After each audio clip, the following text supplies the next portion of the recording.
mundo, 18 ficam na Índia.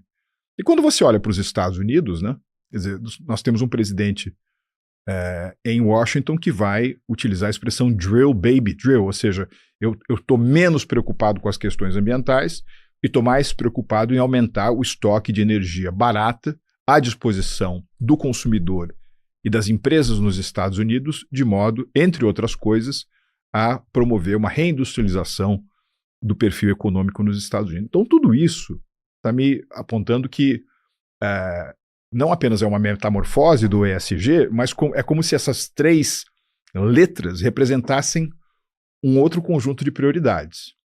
E de economia, S de segurança e G de geopolítica. É isso que eu chamo de ESG 2.0. Quer saber de uma coisa, Tiago, já puxando um pouco o assunto para a nossa área, né, que é a área do Brasil, essas características não são ruins para o nosso país. Primeiro porque a agenda ambiental não desapareceu por completo, e vamos aqui pensar, o Brasil é uma superpotência ambiental, é uma superpotência da biodiversidade, como eu gosto de dizer, ele é um grande exportador de sustentabilidade. Veja, por exemplo, o perfil da nossa matriz energética, né, que é uma das mais diversificadas do mundo, é um país que tem uma longa experiência no desenvolvimento de fontes de energia, por exemplo, para mobilidade, que são renováveis, né, como é o caso do etanol. Uhum. E você tem também as nossas características de combustíveis tradicionais, como é o caso do pré-sal, que realmente colocam o Brasil numa categoria muito, muito restrita de países, né, que pode ou recorrer àquilo que é mais tradicional ou àquilo que é mais moderno, que é mais sustentável. E quando você vai para essa outra dimensão do ESG 2.0, no momento em que você tem tantas dúvidas, tantas incertezas, né, em relação, por exemplo, a, entre aspas, confiabilidade de fornecedores tradicionais, como é o caso do Oriente Médio, de consumidores tradicionais de combustível, como é o caso da China.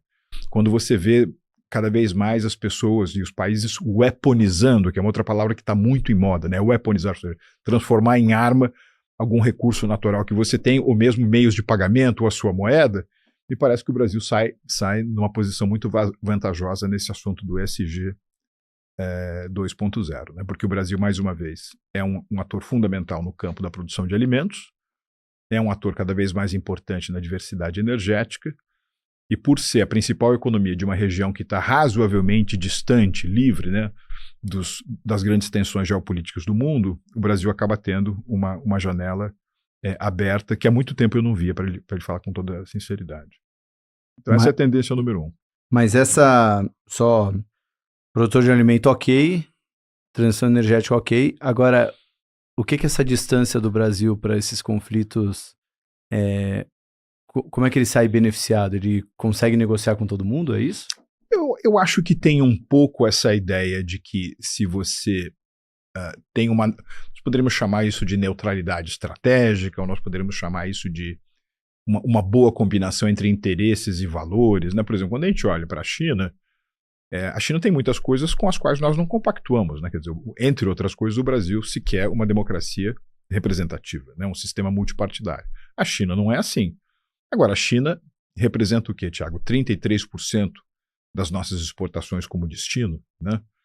Eu sempre gosto de fazer essa comparação, né, entre o momento em que a China tinha uma economia do ponto de vista do PIB nominal, né? Mais ou menos do tamanho do Brasil, que é o começo dos anos 2000, né?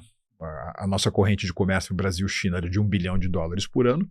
Hoje a China está lá com 19 trilhões de dólares de PIB, uma economia 8 vezes e meia maior que a nossa, e o nosso comércio bilateral é de $1 bilhão a cada 50 horas, quer dizer, um aumento dramático, né, dos fluxos de comércio.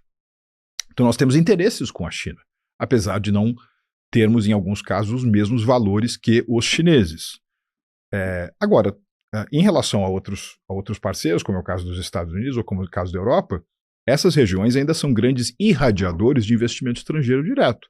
Então, para além da coincidência, digamos, democrática ou de sistema multipartidário, nós temos também um interesse econômico de atração de investimentos. Então, mais uma vez, você ter essa capacidade de manobra, né, essa latitude estratégica, é importante para um país como o Brasil. E aí você tem a estabilidade do ponto de vista mesmo da segurança coletiva, né? Quer dizer, hoje